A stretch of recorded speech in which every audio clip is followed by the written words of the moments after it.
Hi, I'm Robert Horton.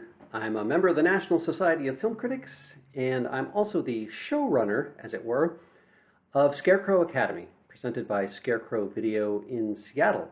And Scarecrow Video has taken as its 2020 subject the art in horror, horror and the director, where we look at horror movies through the aspect of directorial style and vision. I want to invite you to our next session in Scarecrow Academy. It is free via Zoom, and we're going to be meeting again on Saturday, November 21st at 2 p.m. Pacific time. To join us, to register, you can click on a link at the Scarecrow Academy page at Scarecrow's website, or if you're watching this on YouTube, you can look below me and find some of the links there where you can register, and you can also get information on how to watch the movie. Our subject this week is the 2017 film Get Out, written and directed by Jordan Peele. The movie requires very little introduction, having just been an Oscar-winning box office smash 3 years ago, so I won't do too much work here. It was Jordan Peele's debut as a film director. He won the Oscar for his original screenplay for this film. The movie was also nominated for Best Picture, Best Director, and Best Actor for the terrific lead performance by Daniel Kaluuya. Jordan Peele was under 40 when he made Get Out. He had come up through the world of sketch comedy, had done 5 years on the TV series Mad TV, later had another sketch comedy series in partnership with Keegan-Michael Key, Key and Peele being the title of that series. They also did a film together, Keanu. When someone's associated with sketch comedy, I think it sets up certain expectations, and so that may be why when Get Out came out, people were a little surprised that not only was it a satirical film, and very effectively so, but that it was also classically controlled in its filmmaking. Peele had clearly absorbed a lot of the lessons of the masters, including Hitchcock, Kubrick, Polanski, who seemed to be sticking out of the film in various ways. And I don't just mean Jordan Peele was making an allusion to this thing from a Kubrick film or whatever. I mean informing the very mood and style of Get Out.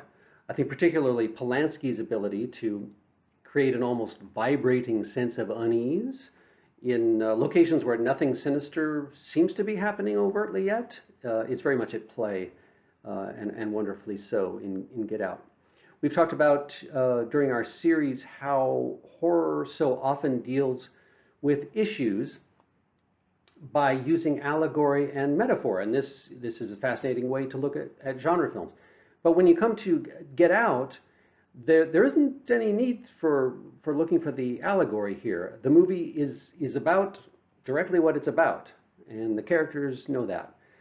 By indulging in a story that grows more insane as it goes along, Peele scores his points on the subject of race in America in a variety of blistering ways that also happen to be funny. And the humor draws blood, but I think in so many ways, satire really should always draw blood.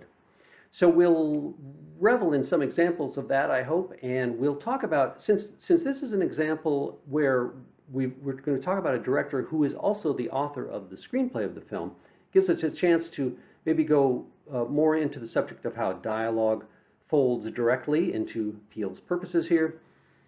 This was one of those movies that seemed to spawn overnight a whole raft of catchphrases, lines that instantly went into the everyday lexicon. And if you would have voted for Obama 3 times if you could have, you know what I mean by that. Talking about a writer-director also encourages us to talk about the importance of structure.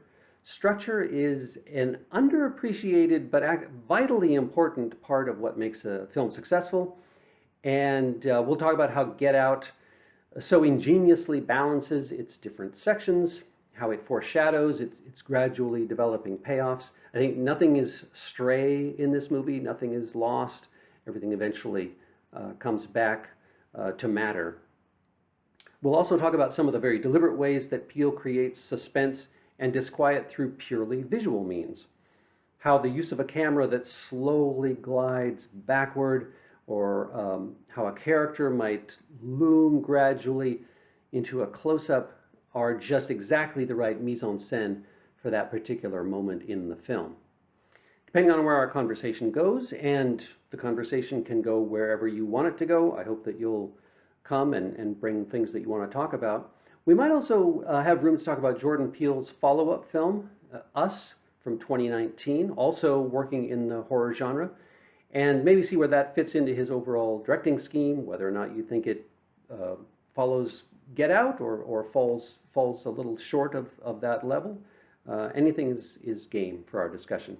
So join us for the next art and horror discussion through Scarecrow Academy, and we'll take on one of the most significant horror movies of the last decade, Jordan Peele's Get Out.